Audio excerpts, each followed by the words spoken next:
I walked in and froze.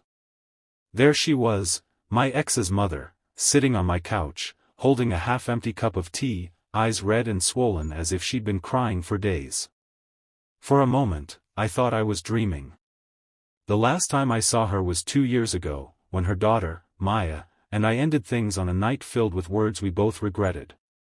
Since then, I'd erased every trace of that chapter from my life, or at least I thought I had. But seeing her mother there, trembling and lost, felt like time had folded in on itself, dragging all my buried memories back into the light.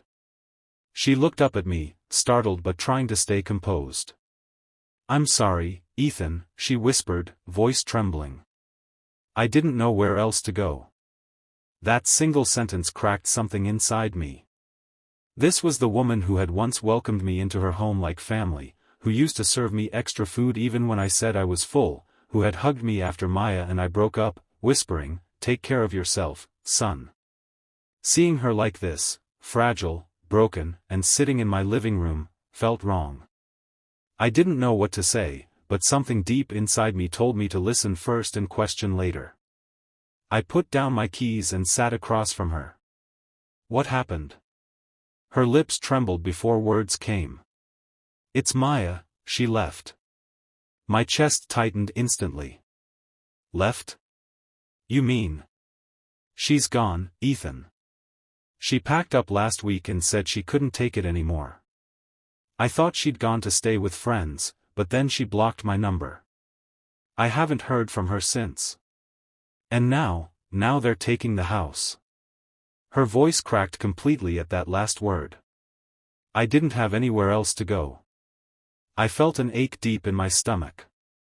I hadn't spoken to Maya in almost 2 years. Our breakup had been bad, full of misunderstandings and pride.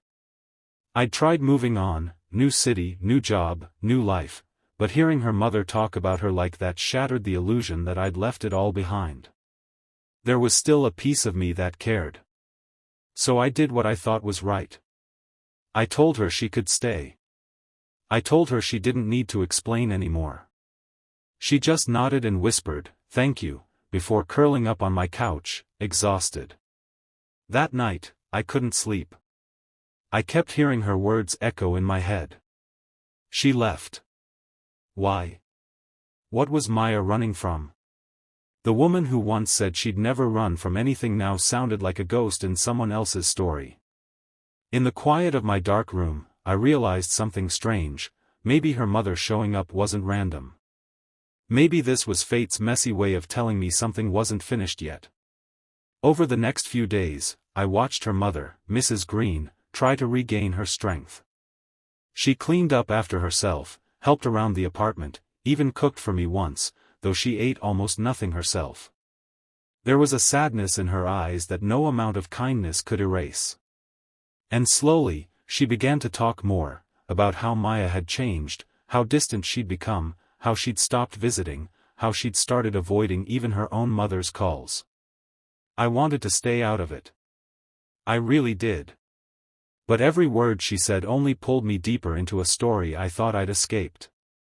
Then one night, I found Mrs. Green sitting by the window, clutching an old photograph, one of me and Maya smiling at a picnic years ago.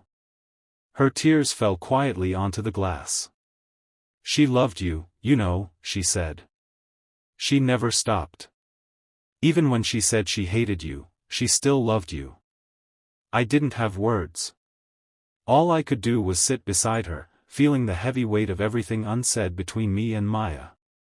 And that's when Mrs. Green handed me something, a folded piece of paper. "I found this in her old room," she whispered. "I think she meant to send it to you." It was a letter. Maya's handwriting. My heart raced as I opened it. "Ethan. I don't know if I'll ever have the courage to say this out loud, but I miss you. I miss how safe you made me feel, how you believed in me when I didn't. I've made mistakes, and I don't expect forgiveness. But I wish I could start over. Maybe someday, when the world feels less heavy, I'll find you again." I sat there, frozen, letter shaking in my hands. That night, something inside me shifted. Maybe it was hope. Maybe it was guilt. But I knew one thing, I couldn't just let her mother live in this limbo of pain. If I couldn't fix what happened between Maya and me, maybe I could at least help the woman who raised her. The next morning, I told Mrs. Green we'd go find her together. At first, she refused. She won't want to see me, she said. But I insisted. Maybe she won't. But we'll know we tried. So we began our quiet journey. We went to her old apartment, her workplace, even a cafe she used to love. Each stop brought memories, good ones and bad, but no sign of her. Still, something in Mrs. Green's eyes began to soften. She smiled more, talked more, laughed even once. Then one afternoon, after a week of searching, my phone buzzed with a message from an unknown number. "I heard you've been looking for me." It was Maya. My breath caught. I showed the message to her mother, and she gasped. Her trembling fingers gripped mine. "Please, take me to her." We met Maya in a small park on the edge of town. She looked different, tired, thinner, but when she saw her mother, she broke down completely. They hugged for a long, silent minute, both crying like they'd been holding it in for years. I stood a few steps away, watching the moment unfold like something out of a dream. Then Maya turned to me. "I didn't think I'd ever see you again." I smiled faintly. Neither did I. We didn't talk about the past. We didn't need to. The silence between us said everything words couldn't. In the end, Mrs. Green decided to move in with a relative nearby, and Maya helped her settle in. Before she left, she hugged me tightly and said, "You brought my daughter back to me. I'll never forget that." Weeks later, Maya and I met again, this time by choice. We talked for hours, about life, about mistakes, about forgiveness. There were no promises, no expectations, just two people trying to heal. And maybe that's what this story was really about, not love lost or found, but love rebuilt, piece by piece, through compassion and understanding. When I look back now, I realize something I didn't see that day I walked in and found her mother on my couch. Sometimes, people don't show up in your life by accident. Sometimes, they're sent by fate to help you finish what your heart left undone.